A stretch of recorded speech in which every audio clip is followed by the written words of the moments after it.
Welcome friends, Jai Bharat, Jai Hindustan. Friends, in today's video, we are going to discuss about the first Anglo-Mysore War, यानी कि प्रथम आंग्ल मैसूर युद्ध की चर्चा आज हम करने वाले हैं। इसका टाइम पीरियड 1767 से 1769 तक का है।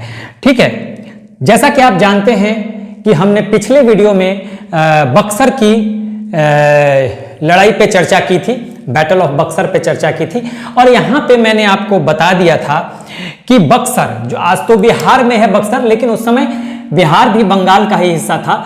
तो अंग्रेजों ने अपनी एक पूरी राजनीतिक सत्ता अपनी स्थापित कर ली थी बक्सर के युद्ध के बाद 1764 में इस बंगाल में। ठीक है, इस बंगाल में 1757 में पहले उन्होंने पलासी की लड़ाई जीती इसी बंगाल में। ठीक है, यहां पर पलासी की लड़ाई में इनका फुट होल्ड जो है थोड़ा सा बंगाल में मजबूत हुआ, और फिर अपने आप को राजनीतिक तौर पर स्थापित कर लिया बैटल ऑफ बक्सर के बाद। 1764 में अंग्रेजों ने बैटल ऑफ बक्सर जीता। ठीक है, यहां बताने की जरूरत नहीं है, मैंने अभी अभी बताया कि बंगाल में बक्सर की बात अगर मैं कर रहा हूं तो आप अचंभित ना होंगे। बक्सर आज बिहार में है, लेकिन उस समय आज का बिहार, आज का झारखंड, आज का उड़ीसा, ठीक है, आज का बांग्लादेश, आज का पश्चिम बिहार, ठीक है ना, तो वो पश्चिम बंगाल, आज का पश्चिम बंगाल, वो सब बंगाल के क्षेत्र में आते थे। तो बंगाल एक बहुत बड़ा क्षेत्र था। ठीक है, और यहां पर बक्सर के युद्ध के बाद अंग्रेजों ने 1764 में जीता, और 1764 के बाद अंग्रेजों ने 1765 में अंग्रेजों को यहां पर मिल गई, अंग्रेजों को दीवानी, किस चीज की? बंगाल की दीवानी। दीवानी का मतलब क्या होता है? राइट टू कलेक्ट रेवेन्यू, यानी कि राजस्व वसूली का अधिकार इनको मिल गया। दीवानी का मतलब यही होता है। ठीक है, तो यहां तक तो आपने देख लिया कि बक्सर के युद्ध के बाद बंगाल में अंग्रेज जो हैं बहुत ही बेहतरीन स्थिति में हैं। ठीक है, अपने को इन्होंने राजनीतिक तौर पे स्थापित कर लिया है। ठीक है, और बंगाल पे क्यों नजर थी सबकी? अंग्रेजों ने सबसे पहले बंगाल पे ही इनकी नजर क्यों रही, और बंगाल को इन्होंने जीता क्यों? क्योंकि पहले इन्होंने पलासी की लड़ाई वहां पे की, फिर बक्सर की लड़ाई की। तो ये बताने की जरूरत नहीं है, मैंने पहले भी बताया हुआ है कि अगर आप देखेंगे तो बंगाल उस समय मुगल साम्राज्य का सबसे ज्यादा समृद्धशाली राज्य था।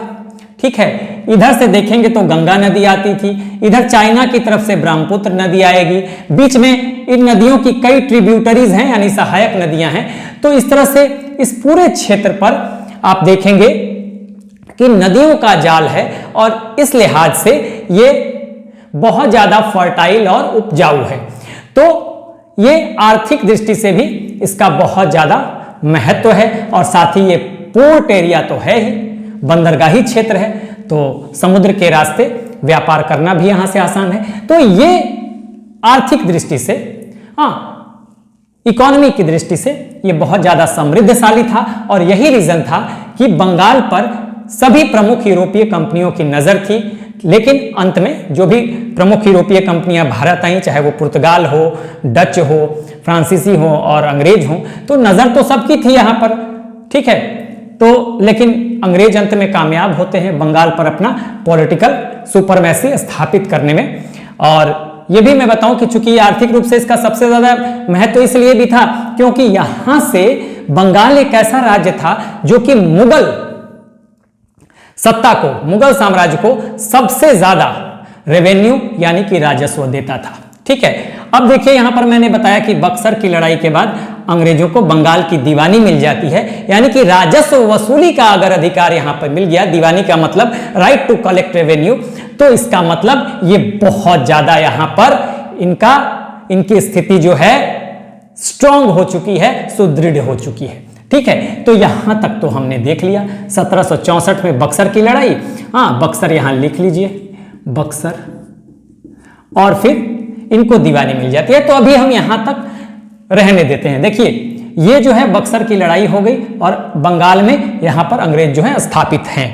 ठीक है, हमें चर्चा करनी है प्रथम आंग्ल मैसूर युद्ध की, जो कि 1767 से 1769 तक लड़ा जाता है। लेकिन अगर ओवरऑल युद्ध की बात करें तो हम देखेंगे कि 1767 में ये युद्ध प्रथम युद्ध से शुरू होता है और चौथा युद्ध 1799 में होता है और 1799 के साथ ही आंग्ल मैसूर युद्ध जो है 1799 में खत्म होता है। तो 1767 से लेकर 1799 तक 4 आंग्ल मैसूर युद्ध लड़े गए थे। ठीक है, लेकिन चूंकि यहां मैसूर की चर्चा है तो सबसे पहले हमें इस पृष्ठभूमि को समझना होगा और मैसूर के उदय को भी देखना होगा। तो देखिए यहां जो हम चर्चा करेंगे आंग्ल मैसूर युद्ध पे, तो सबसे पहले हम मैसूर का उदय देखेंगे कि मैसूर कैसे इमर्ज करके आता है, तभी तो हम डिस्कस कर पाएंगे।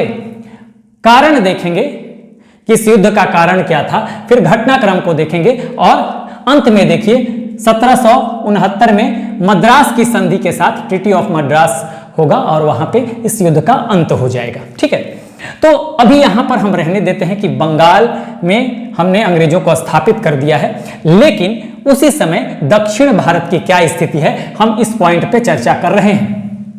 ठीक है ना, मैं एक चीज और बता दूं कि देखिए 4 यूरोपीय कंपनियां मैंने बताया था कि आई थी और आप देखेंगे तो पी पोर्टुगीज, उसके बाद कौन आते हैं, डच नीदरलैंड वाले आते हैं, फिर इंग्लिश यानी कि ब्रिटिशर्स आते हैं और फिर फ्रेंच आते हैं।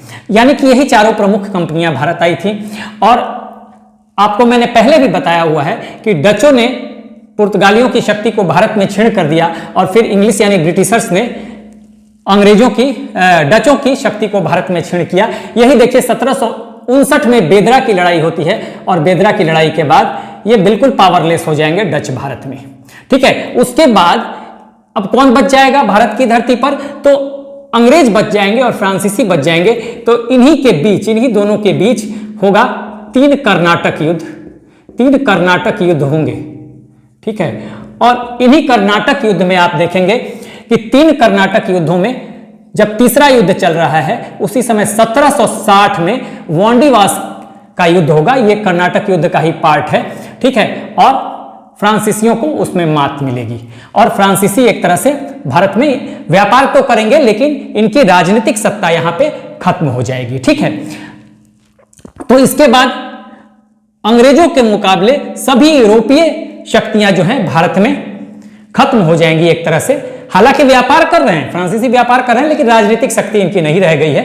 तो ये कर्नाटक युद्ध की बात थी। ठीक है, तो आप देखेंगे कि 1757 में पहले बंगाल में पलासी की लड़ाई, फिर 1759 में बेदरा की लड़ाई में डच खत्म हो गए।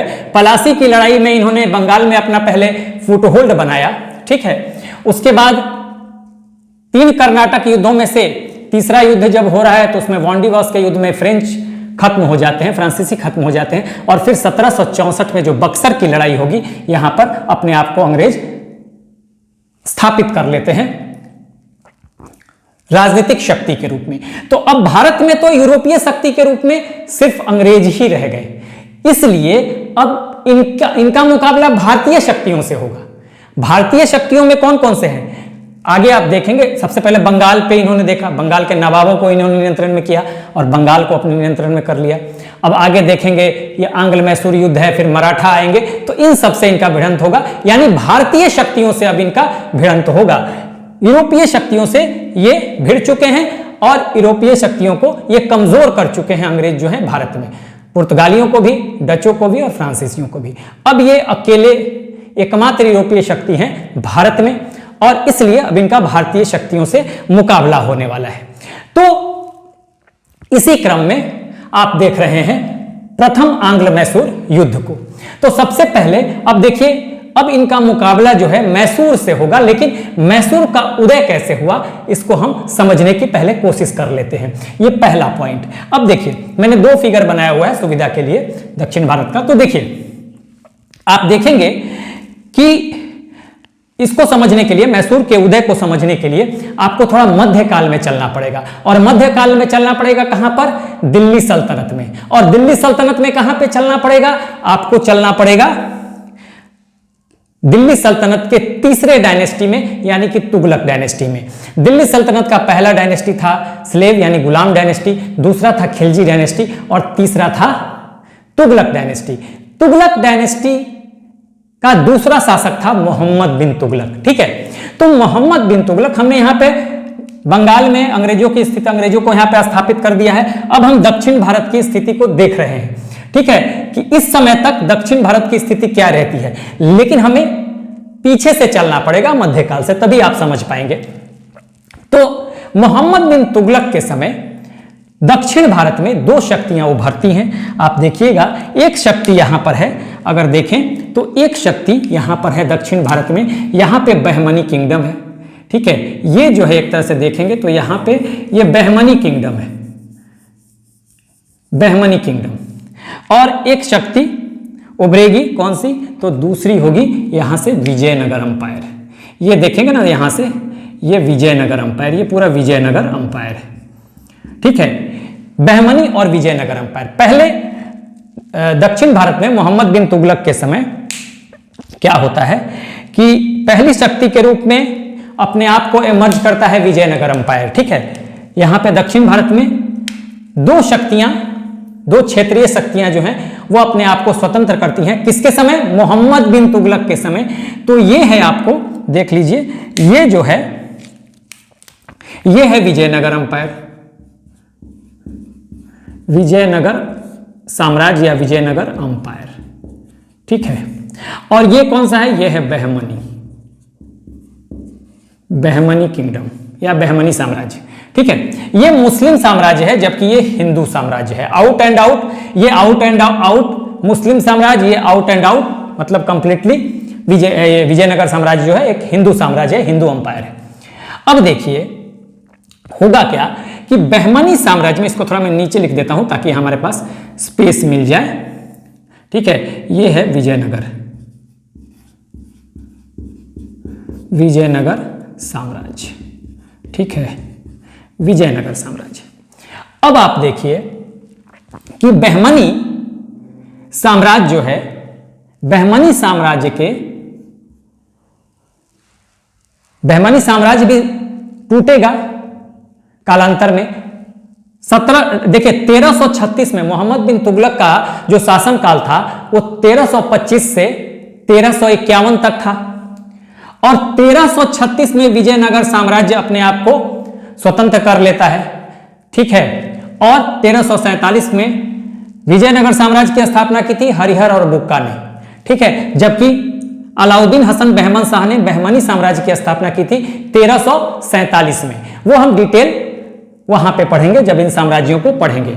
ठीक है, तो बहमनी साम्राज्य टूटता है, यहां पे कुछ क्षेत्रीय मतलब ये जब टूटता है तो क्षेत्रीय शक्तियों में बंट जाता है यहाँ पर बहमनी साम्राज्य। तो ये जब टूटेगा तो यहाँ पर कई क्षेत्रीय शक्तियाँ बनेंगी, जैसे अहमदनगर, अहमदनगर, अहमदनगर के बाद आपको बीजापुर, गोलकुंडा, ठीक है, बीदर और बरार, बीदर और बरार, ये बहमनी किंगडम इसमें टूटती है। ठीक है, बहमनी किंगडम इतने राज्यों में टूट जाती है। ठीक है, यहां पे मैं फिर लिख रहा हूं विजयनगर, विजयनगर साम्राज्य। ठीक है, अब इसमें देखिए आगे क्या होगा कि इन क्षेत्रीय बहमनी साम्राज्य से कौन कौन से राज्य निकले हैं, तो अहमदनगर, बीजापुर, गोलकुंडा, बीदर और बरार। ठीक है, अब इसमें से यहां तक जो है, देखिए बरार नहीं होगा, लेकिन ये जो चारों हैं ये मिलके इसको विजयनगर को हरा देंगे। हरा देंगे किस युद्ध में, विजयनगर को ये सब मिलके हराएंगे। आप देखेंगे तो उसका नाम है तालीकोटा, या इसी को हम कहते हैं राक्षसी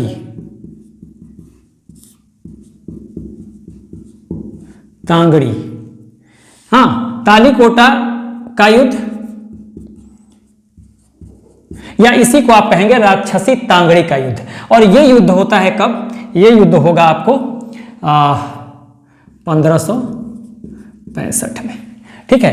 तो इसमें ये हरा देंगे, और जब ये हराएंगे तो वहीं पे एक स्टेट बनेगा।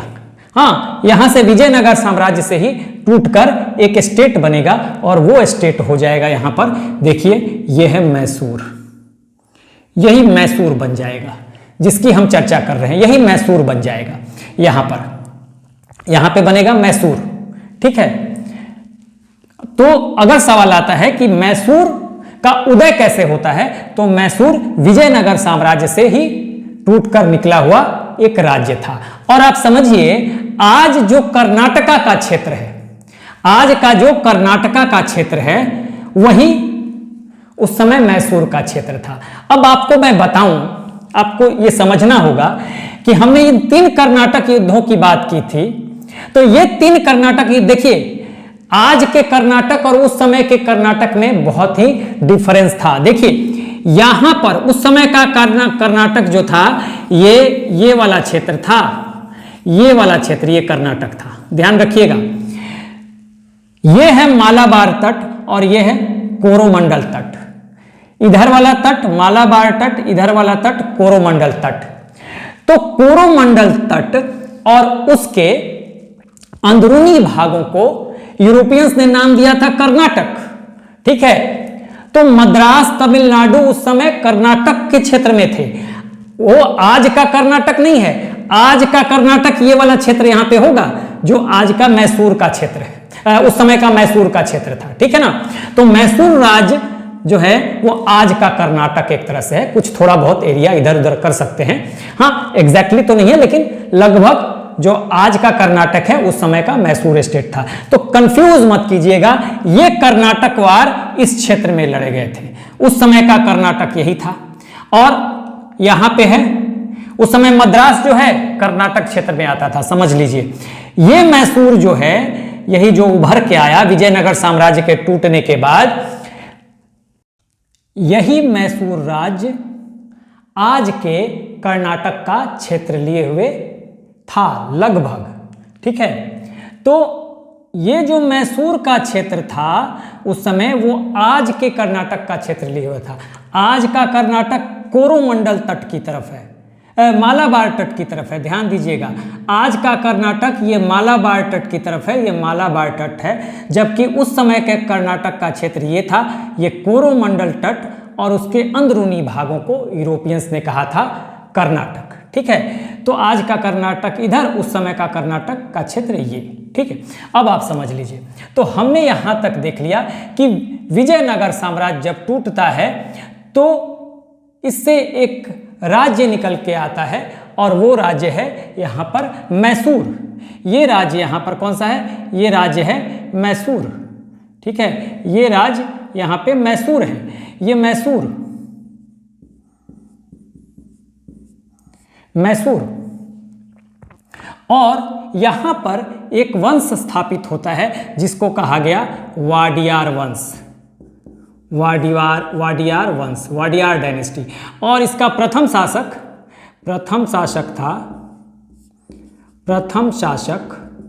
जो था वो था चिक्का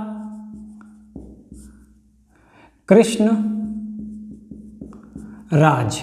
चिक्का कृष्णराज ये एक तरह से संस्थापक था, लेकिन इसका शासन 2 भाइयों के देखरेख में ही चलता था। और ये 2 भाई थे, सेनापति थे इसके। ये 2 भाई थे नंदराज और कृष्णराज, ठीक है। ये बेसिकली सेनापति थे, लेकिन एक तरह से इन्होंने इसको, चिक्का कृष्णराज को अपना पपेट बना रखा था। तो सब कुछ यही देखते थे, सब कुछ इन्हीं के हाथ में था, ठीक है। तो यहां तक आपने देखा कि किस तरह से मैसूर राज्य का उदय हो गया, ठीक है। अब देखिए, ये मैसूर राज्य का उदय हो गया। यहां पर आप आगे देखेंगे कि हमने ये देखा उदय हुआ मैसूर राज्य का। यहां पे आप आगे देखेंगे कि यहीं पर एक व्यक्ति है हैदर अली। हैदर अली नाम का एक व्यक्ति है, हैदर अली। हैदर अली, ये नंदराज, देखिए दोनों सेनापति थे तो दोनों की सेनाएं थी। हाँ, तो नंदराज की सेना में ये हैदर अली एक सिपाही के तौर पे, एक छोटे कर्मचारी के तौर पे ये शामिल कर लिया जाता है, एक छोटे सैनिक के तौर पे नंदराज की सेना में। लेकिन हैदर अली जो है ये, इसमें प्रशासनिक सूझबूझ बहुत ज़्यादा है। हालांकि बहुत ज़्यादा पढ़ा लिखा नहीं था हैदर अली, लेकिन इसमें प्रशासनिक सूझबूझ जो बहुत ज़्यादा थी, बहुत बेहतरीन रणनीतिकार था, ठीक है, सैन्य कुशलता इसमें बहुत ज़्यादा थी। तो इस वजह से अपने टैलेंट की बदौलत ये धीरे धीरे पदोन्नति करता गया, ठीक है, इसका प्रमोशन होता रहा। और एक दिन ऐसा आया कि ये हैदर अली क्या करता है, एक यहाँ पे क्षेत्र था मैसूर में ही, डिंडीगुल, तो डिंडीगुल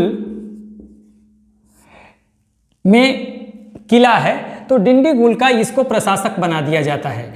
ये प्रशासक बन जाएगा, डिंडीगुल का प्रशासक बन जाएगा हैदर अली, डिंडीगुल का प्रशासक। और ये घटना होती है कब? 1755 में डिंडीगुल का प्रशासक बन जाएगा कौन? हैदर अली, 1755 में। और फिर इसी डिंडीगुल में ये क्या करेगा, एक शस्त्रागार बनाएगा, एक शस्त्रागार बनाएगा इस डिंडीगुल में, एक शस्त्रागार बना देता है, शस्त्रागार बनाएगा, ठीक है ना, शस्त्रागार बनाएगा ये डिंडीगुल में। और किसकी मदद से बनाएगा? इसमें मदद करेंगे हैदर अली की फ्रांसीसी, ठीक है, ये यूरोपियन पद्धति पे बनाएगा। हाँ, ये सारा शस्त्रागार जो होगा इसमें यूरोपीय हथियार होंगे, ये शस्त्रागार यूरोपियन होगा, एक तरह से यूरोपीय होगा, यूरोपीय पद्धति पर होगा, ध्यान रखिएगा। और इसमें इसकी मदद कर रहे हैं फ्रांसीसी, ठीक है, फ्रांसीसी। यही यहाँ पे आप देखेंगे तो यहाँ पे फ्रांसीसी, यहाँ पे माही में, गुंटूर में, इन सब जगहों पे फ्रांसीसी आपको उस समय थे। हालांकि वांडीवास के युद्ध में फ्रांसीसियों को अंग्रेज खत्म कर चुके हैं, जो तीसरा कर्नाटक युद्ध हुआ। लेकिन तीसरा कर्नाटक युद्ध इसी क्षेत्र में तीनों कर्नाटक युद्ध हुए थे। लेकिन ये व्यापारी के तौर पे तो फ्रेंच अभी भी यहाँ पे भारत में हैं। तो यहाँ तक बात हो गई। अब देखिए, अब यहाँ तक बात होगी, ये हैदर अली 1761 में, ये हैदर अली 1761 में, देखिए ये तो बहुत टैलेंटेड था ही, इसमें ये रणनीतिकार भी बहुत अच्छा था, प्रशासनिक कुशलता थी इसमें, ठीक है, और आप कह सकते हैं सैन्य कुशलता थी। तो अपना ये प्रमोशन लेता गया, डिंडीगुल का प्रशासक बन जाता है, एक सैनिक के रूप में भर्ती हुआ और प्रशासक बन जाता है डिंडीगुल के किले का। ये डिंडीगुल मैसूर में है। और एक समय ऐसा आएगा जब 1761 में ये यहाँ पर मैसूर की सत्ता हथिया लेगा और 1761 में हैदर अली शासक बन जाएगा। 1761 में ये शासक बन जाएगा मैसूर का। कब? 1761 में। तो यहाँ तक की कहानी थी कि किस तरह से मैसूर का उदय होता है और हैदर अली वहाँ का अंततः 1761 में मैसूर का शासक बन जाता है। अब यहीं से जो है सारा खेल शुरू होगा आंग्ल मैसूर युद्ध का, ठीक है। अब यहीं से आप देखेंगे कि 4 आंग्ल मैसूर युद्ध हुए। हाँ, पहला युद्ध 1767 में शुरू होगा और अंतिम युद्ध यानी कि चौथा युद्ध 1799 में होगा और उसी समय खत्म हो जाएगा। तो आप देखेंगे कि 1767 से लेकर 1799 तक 4 आंग्ल मैसूर युद्ध यानी कि 4 एंग्लो मैसूर वॉर लड़े गए। तो आज हम इस पे चर्चा कर रहे हैं। अभी तक आपने देख लिया कि मैसूर का उदय, मैसूर राज्य कैसे बना और मैसूर राज्य में हैदर अली ने किस तरह से अपने आप को सत्ता पे स्थापित किया। तो यहां पर देखिए 1764 में यहां पर बक्सर का युद्ध जीतकर बंगाल में अपने आप को राजनीतिक तौर पर स्थापित कर चुके हैं। कौन? अंग्रेज। और इन्हें 1765 में बंगाल की दीवानी भी मिल चुकी है, यानी राइट टू कलेक्ट रेवेन्यू, राजस्व वसूली का अधिकार। तो राजनीतिक रूप से ये पूरी तरह से यहाँ पे स्थापित हो चुके हैं। और दूसरी तरफ आप देख रहे हैं कि इस मैसूर क्षेत्र में 1761 में हैदर अली शासक बन चुका है। ठीक है, तो यहां तक आपने समझ लिया होगा। थोड़ा सा इसको आप देख लीजिए, हमने अभी तक क्या क्या देखा। तो हमने अभी तक ये देखा, मैसूर के उदय के बारे में हमने देखा था।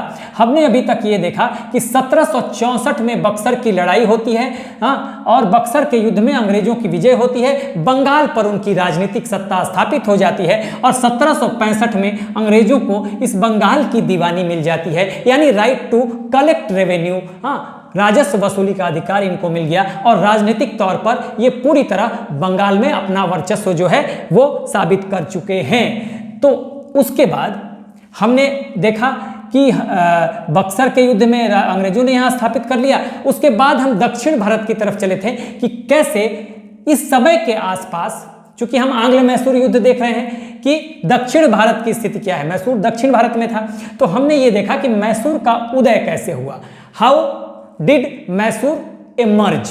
ठीक है, तो हमने ये बताया था कि मोहम्मद बिन तुगलक का शासनकाल है दिल्ली सल्तनत के समय। ठीक है, यह हम मध्यकाल में आपको ले गए थे और वहां पे 1336 में ये विजयनगर साम्राज्य नीचे की तरफ, और 1336 में विजयनगर साम्राज्य की स्थापना की जाती है हरिहर और बुक्का के द्वारा। तो ये विजयनगर साम्राज्य जो है ये एक हिंदू राज्य था, साम्राज्य था, और 1337 में 1336 में विजयनगर साम्राज्य, जबकि 1347 में बहमनी किंगडम यहाँ पे स्थापित होता है। ठीक है, अब क्या होगा कि बहमनी किंगडम कई राज्यों में टूटेगा और ये जैसे राज्य हैं अहमदनगर, बीजापुर, गोलकुंडा, बीदर और बरार। ध्यान रखिएगा, आप जब मध्यकालीन भारत पढ़ेंगे तो वहाँ पे आप पढ़ेंगे ये अहमदनगर, बीजापुर, गोलकुंडा, बीदर और बरार। इसमें से ये ऊपर वाले जो चार हैं, बीदर तक, बरार शामिल नहीं था, ये विजयनगर साम्राज्य को तालीकोटा या राक्षस तांगड़ी के युद्ध में 1565 में हरा देते हैं और इस तरह से विजयनगर साम्राज्य डिक्लाइन हो जाता है। लेकिन जब विजयनगर साम्राज्य का डिक्लाइन होता है उसी समय एक राज्य उभर कर आता है, मैसूर राज्य।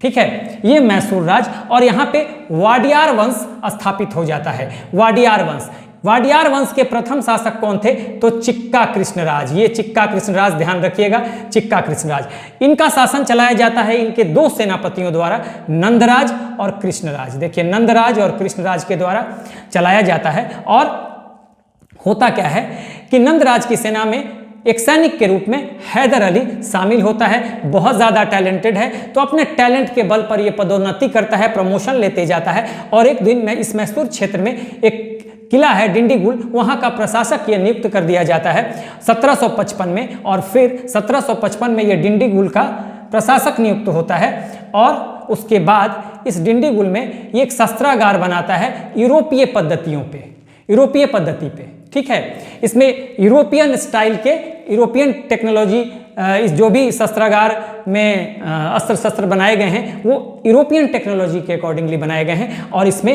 इसका हेल्प कर रहे हैं कौन? तो हेल्प कर रहे हैं फ्रांसीसी। और अंत में क्या करेगा, इस नंदराज की सेना में शामिल हुआ था हैदर अली।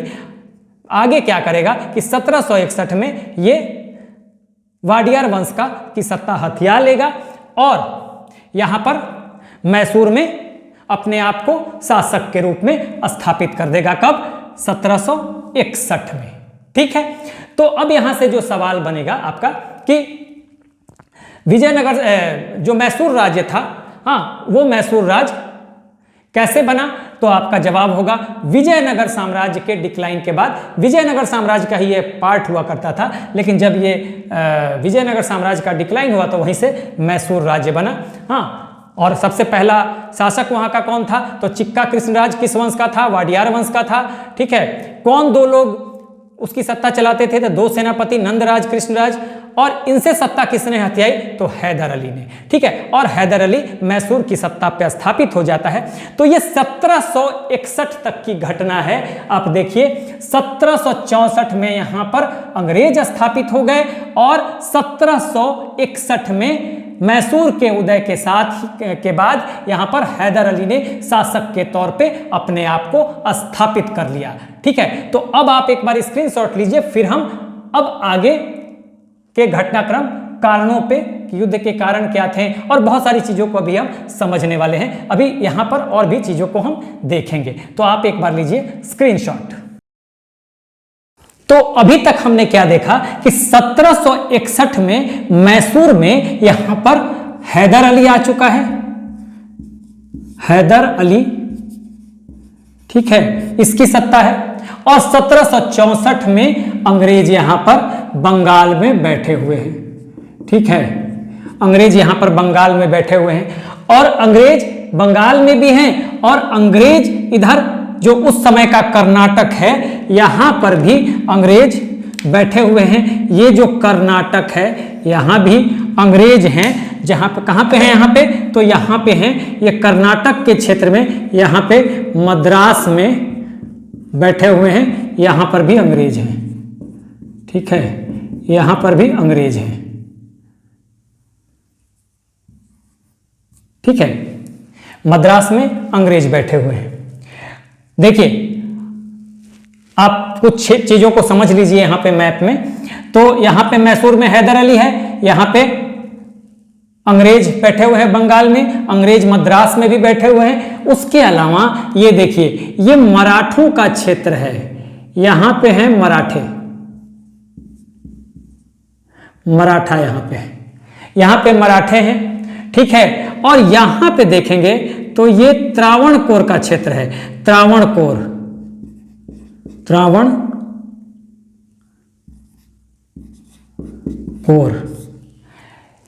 इसके अलावा आप देखिए यहां पर है मराठे, और यहां पर है कौन,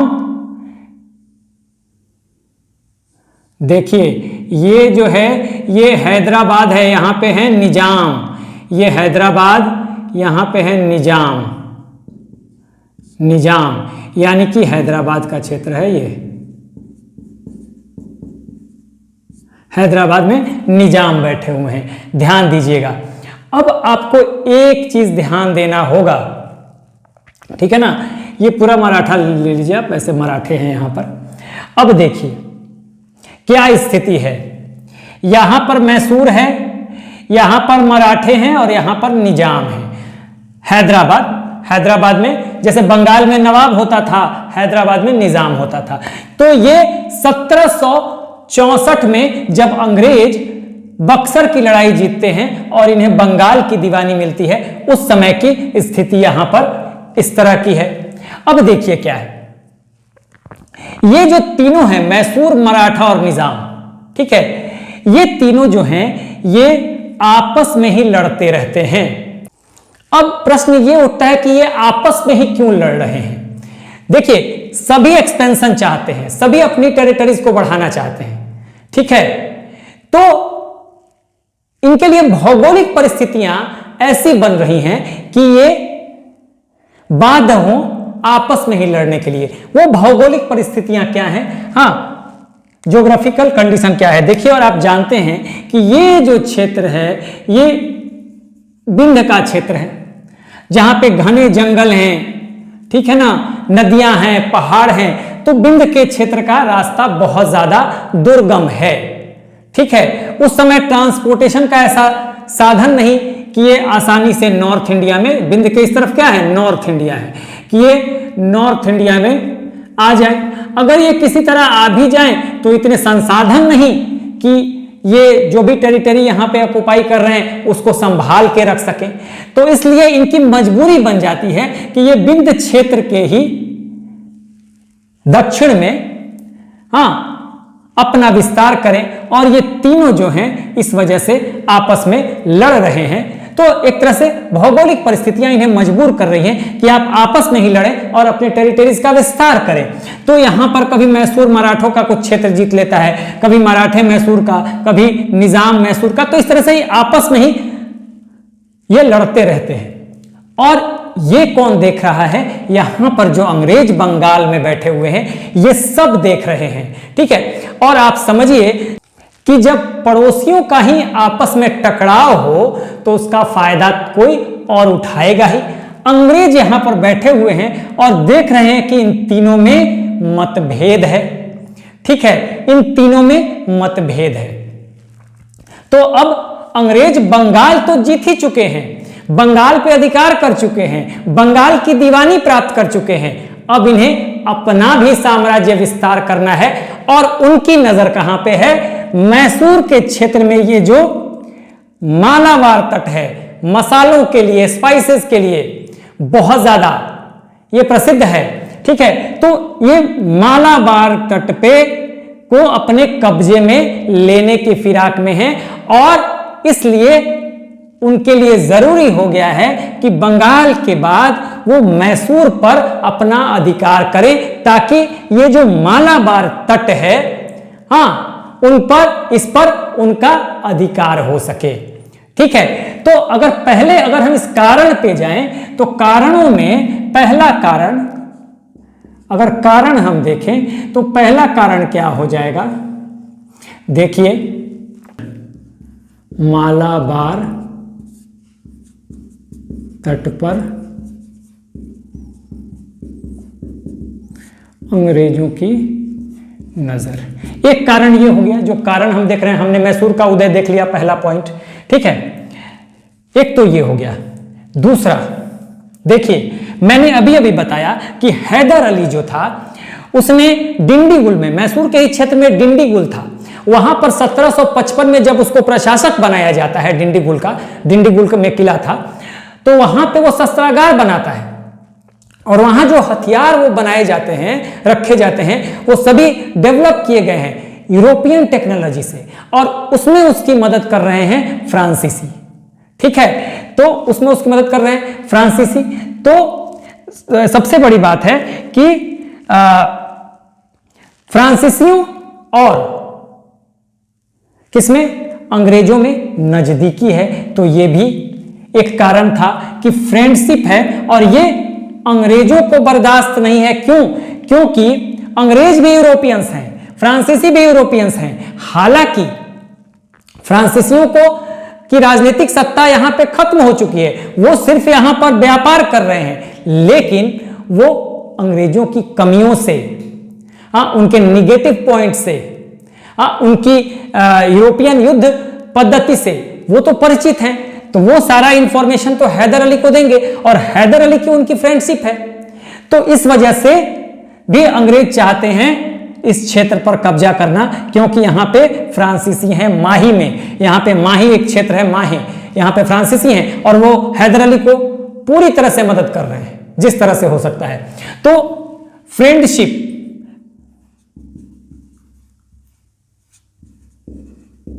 फ्रेंडशिप किसमें किसमें? तो हैदर अली प्लस फ्रेंच, इनमें फ्रेंडशिप है और इस वजह से भी अंग्रेज चाह रहे हैं कि यहां पे कंट्रोल किया जाए हैदर अली को। और तीसरा, मैसूर खतरा है अंग्रेजों के लिए। और कैसे खतरा है? यहां पे मद्रास है और यहां पे मद्रास में कौन बैठा हुआ है? अंग्रेज बैठे हुए हैं। तो मैसूर जो है वो खतरा है, मैसूर जो है खतरा है किसके लिए? मद्रास के लिए, मद्रास के लिए खतरा है। यानी कि तीन कारण अगर आप देखें तो आपको तीन कारण मिल रहे हैं इस युद्ध के, प्रथम युद्ध के, जो कि 1767 से 1769 में हो रहा है। एक और चीज आप लिख लीजिए यहां पर कि इस समय जो गवर्नर है ना, गवर्नर बंगाल में, वो कौन है पता है? वो है हैरी वेरलॉस्ट, हैरी वेरलॉस्ट, ठीक है ना, ये याद रखिएगा। हैरी वेरलॉस्ट गवर्नर है, तो इसको याद रखिएगा। तो देखिए कारण क्या होता है? तीन कारण। पहला, मालाबार तट पर, इस तट पर अंग्रेज क्या चाह रहे हैं? ये चाह रहे हैं कब्जा। मसालों के लिए बहुत फेमस है ये मालाबार तट, और ये किसके कंट्रोल में है? तो हैदर अली के कंट्रोल में है। तो जब तक मैसूर को नहीं हराएंगे, हैदर अली को नहीं हराएंगे, तब तक ये कैसे मालाबार तट पे कब्जा कर सकते हैं? तो एक रीजन तो मालाबार तट पर अंग्रेजों की नजर है, दूसरा इनके आंखों में खटक रहा है हैदर अली और फ्रांसीसियों की दोस्ती, तो ये भी कारण है, और तीसरा मैसूर जो है खतरा है, बहुत ही बड़ा खतरा था मैसूर, क्योंकि मैसूर कई बार आसपास के क्षेत्रों को ये जीतता जा रहा था मैसूर, तो ये इनको लग रहा था कि कहीं ये कर्नाटक की तरफ ना बढ़ जाए और मद्रास की तरफ ना आ जाए। ठीक है, कर्नाटक आरकोट में भी अंग्रेजों का वहां पे नियंत्रण है, आरकोट में, कर्नाटक की राजधानी आरकोट थी उस समय, इस तरफ जो कर्नाटक है आरकोट पे नियंत्रण था, तो एक ये भी कारण था। तो ये 3 कारण आप ध्यान रखिएगा, पहला, दूसरा और तीसरा कारण।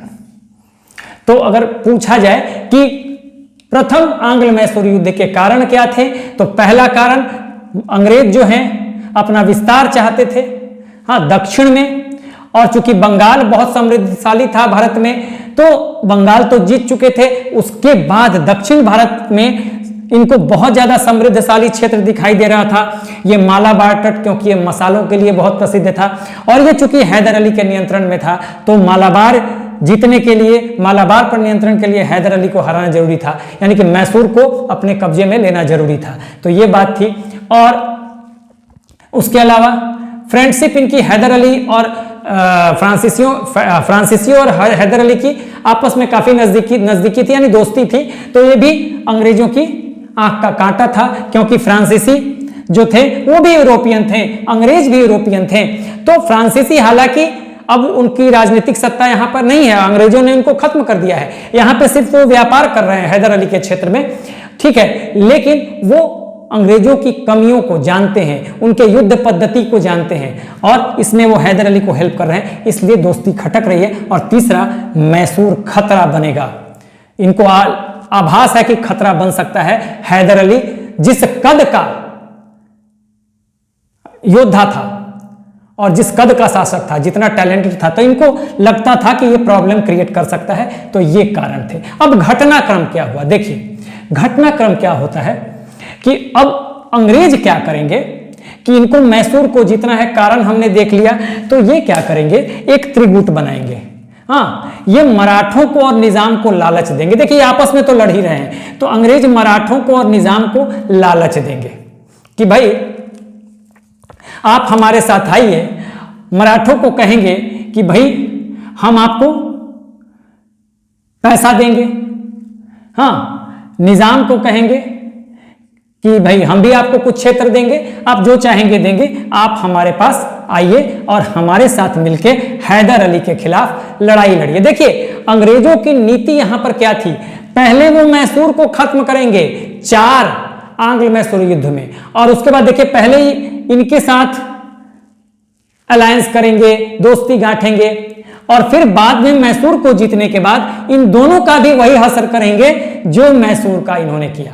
तो जब आपस में टकराव होता है पड़ोसियों का, तो उसका फायदा कोई और उठा लेता है, अंग्रेजों ने भी यहां पर वही किया। और देखिए अंग्रेजों ने मराठों को और निजाम को लालच दिया, और एक तरह से पहली घटना ये, अगर घटनाक्रम पे देखें, घटनाक्रम पे अगर हम जाएं तो हम देखेंगे कि पहले त्रिगुट बन जाता है, त्रिगुट बन जाएगा, किसका किसका, ये त्रिगुट बनेगा अंग्रेज प्लस मराठा प्लस निजाम, इन तीनों का त्रिगुट बन जाता है। लेकिन देखिए मैंने बताया था कि बहुत बड़ा कूटनीतिज्ञ था, रणनीतिज्ञ था, बहुत चालाक व्यक्ति था, कौन, हैदर अली, ठीक है। यहां पे अंग्रेजों ने मराठों को और निजाम को ये लालच दिया था कि भाई हम आपको पैसा और क्षेत्र देंगे। देखिए उस समय क्या था कि आपको याद होगा कि 1761 में, हाँ, अंग्रेजों ने इसको कहा था कि हम पैसा दे देंगे, यानी कि मनी दे देंगे, आप मनी लिख लीजिए, मनी देंगे, पैसा देंगे, मनी। इनको कहा कि क्षेत्र देंगे, यानी कि टेरिटरीज देंगे, और लालच देके मिला लिया। हैदर अली बहुत चालाक व्यक्ति था, उसने कहा कि भाई ये आप जानते हैं कि मराठा जो हैं वो 1761 में, हाँ, पानीपत की तीसरी लड़ाई हार चुके हैं, ठीक है। अहमद शाह अब्दाली के खिलाफ, और इनकी हालत बहुत पतली है। ठीक है, तो हैदर अली इस चीज को भली भांति समझ रहा है। उसने जब देखा कि अंग्रेजों ने लालच देकर एक अलायंस बना लिया, तो फिर वो मराठों के पास जाएगा, कहेगा कि भाई हमको पता है कि आपकी हालत बहुत पतली है, खस्ता हालत है पानीपत की लड़ाई के बाद, और आपकी हालत खस्ता है और आपको पैसे वैसे की धन की जरूरत है, तो आप क्यों आपस में हम लोग लड़के माथा खराब कर रहे हैं। ठीक है, ये बाहरी शक्ति है, आइए हम लोग मिलते हैं, मैं आपको धन दूंगा, पैसा दूंगा, क्या दिक्कत है, ये तो पैसा ही दे रहे हैं, मैं भी दे दूंगा। इससे भी यही कहता है निजाम से, अरे आपको टेरिटरी चाहिए, क्षेत्र चाहिए, मैं आपको दे दूंगा। अब क्या करेगा हैदर अली इस मराठों को भी अलग कर देगा अंग्रेजों से, और निजाम को भी अलग कर दिया। त्रिगुट इन्हीं का बना था, अंग्रेज, मराठा और निजाम। इसको क्या किया, इनको कहा कि आप शांति से बैठिए, आपको पैसा भी मिलेगा, मराठों से कहा, निजाम को कहा आपको क्षेत्र भी मिलेगा, और फिर अंग्रेज रह गए अकेले। और जब अंग्रेज अकेले रह जाते हैं, ये अंग्रेज अकेले रह गए, तब ये हैदर अली बढ़ता है कर्नाटक की तरफ। हाँ, कर्नाटक की तरफ कहें, और ये बढ़ रहा है कर्नाटक में कहां बढ़ रहा है, मद्रास की तरफ बढ़ रहा है। देखिए, इस मद्रास की तरफ हैदर अली बढ़ रहा है। ठीक है, और बहुत धुआं उड़ाता हुआ, हाँ, ये जबरदस्त ढंग से आसपास के क्षेत्रों को जीतता हुआ, तहलका मचाता हुआ ये मद्रास की तरफ बढ़ रहा है। और जब ये मद्रास के निकट पहुंचता है हैदर अली, तब जाकर आंखें खुलती है अंग्रेजों की कि अरे अब क्या होगा, अब तो मामला सारा गड़बड़ हो रहा है। ठीक है, तब क्या करेंगे अंग्रेज अब सुरक्षात्मक संधि का प्रस्ताव रखेंगे, और इस सुरक्षात्मक संधि का प्रस्ताव अंग्रेजों की तरफ से आएगा, और तब हैदर अली के सामने जो प्रस्ताव आएगा, तो यही कमी थी भारतीय राजाओं में। अगर हैदर अली ने इनके प्रस्ताव को मान लिया, हाँ, ट्रीटी कर ली, संधि कर ली, यही मद्रास की संधि होगी 1769 में, एक संधि कर लेगा हैदर अली, और उसमें जिन क्षेत्रों को जीता था उसको वो लौटा देगा। ठीक है, बदले में क्या होगा कि उनके क्षेत्रों को लौटाएगा, और बदले में वो कहेंगे कि भाई हम आगे जब कोई तीसरी शक्ति जो है वो अगर आप पर आक्रमण करती है तो हम क्या करेंगे, हम आपकी मदद करेंगे। अंग्रेजों के लिए एक तरह से ये अपमानजनक संधि थी, क्योंकि हैदर अली ने इनसे खर्चा लिया था, हर्जाना लिया था युद्ध का। आपको मैं बताऊं कि अब तक अंग्रेज हर्जाना लेते आए थे, ठीक है ना, लेकिन पहली बार ऐसी घटना हुई। सोचिए हैदर अली किस कद का लड़ाका था, किस कद का योद्धा था कि अंग्रेजों को मजबूर होना पड़ा था हर्जाना देने के लिए। तो जब ये बढ़ रहा है मैसूर की तरफ, मद्रास की तरफ, मैसूर से, तब सुरक्षात्मक संधि का प्रस्ताव अंग्रेज देते हैं। सुरक्षात्मक संधि का ये प्रस्ताव देते हैं, संधि का, और फिर इस संधि के साथ ही ये संधि किस संधि, इसको कहते हैं मद्रास की संधि। ये संधि मद्रास की होती है 1769 में, और इसी के साथ ये प्रथम आंग्ल मैसूर युद्ध का अंत होगा। तो इस मद्रास की संधि में क्या था देख लीजिए यहां पर। इस मद्रास की संधि में, इसमें पहला तो था कि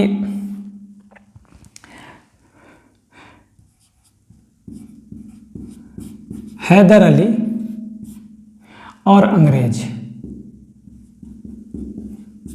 ये जो है ना, अगर इन्होंने एक दूसरे का कोई भी क्षेत्र जीता है तो क्षेत्र लौटा देंगे, क्षेत्र यानी कि टेरिटरीज। ये पहला था। दूसरा क्या था भाई, दूसरा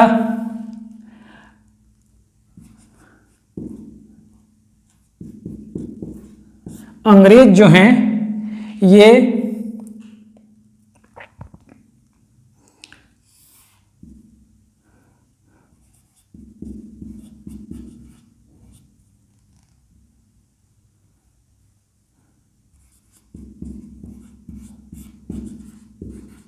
हैदर अली को युद्ध हार जाना देंगे। वॉर इंडेमनिटी, युद्ध हार जाना, मतलब जितना नुकसान हुआ होगा युद्ध में उसका खर्चा अंग्रेज जो है वो हैदर अली को देंगे। तो सोचिए मद्रास की जो संधि थी ये अपमानजनक संधि थी अंग्रेजों के लिए। और अगर देखें तो तीसरा क्या है कि तीसरा अगर देखें तो एक ये भी था, यहीं पे मैं लिख देता हूं, एक और था, एक तो युद्ध हार जाना देंगे और ये तीसरा यहां पर लिखता हूं मैं,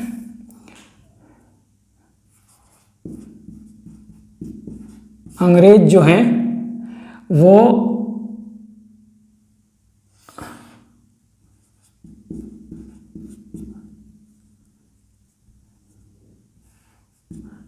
हैदर अली की मदद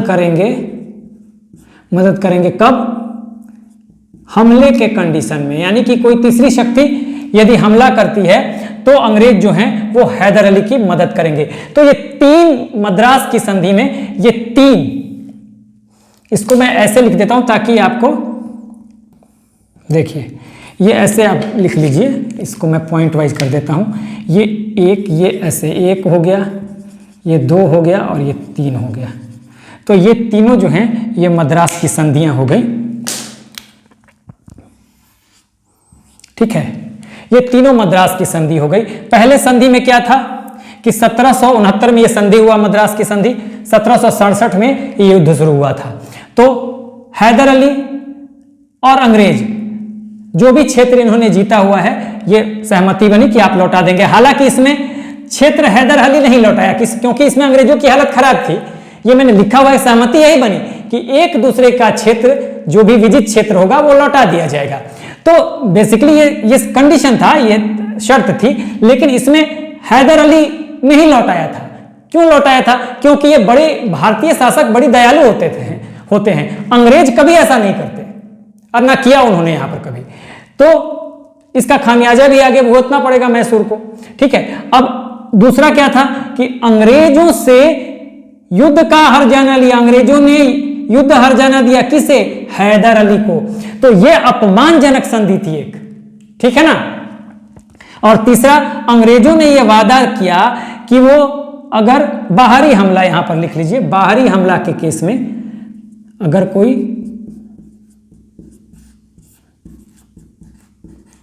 बाहरी हमला होता है हैदर अली पे या मैसूर पे, आप जो भी कह लें, तो अंग्रेज मदद करेंगे। हालांकि उन्होंने ऐसा किया नहीं।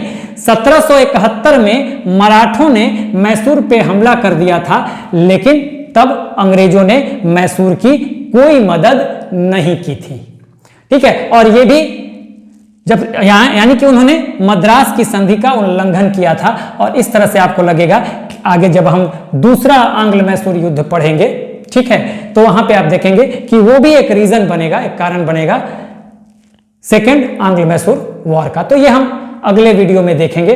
तो अभी तक जो हमने देखा, देखिए क्या क्या चीजें देखी कि मैसूर का उदय कैसे हुआ। तो मैंने बता दिया था कि मैसूर के उदय के क्या कारण थे, किस तरह से विजयनगर साम्राज्य टूटता है और मैसूर राज्य उससे निकल के आता है। वहां मैसूर राज्य में वाडियार वंश आता है।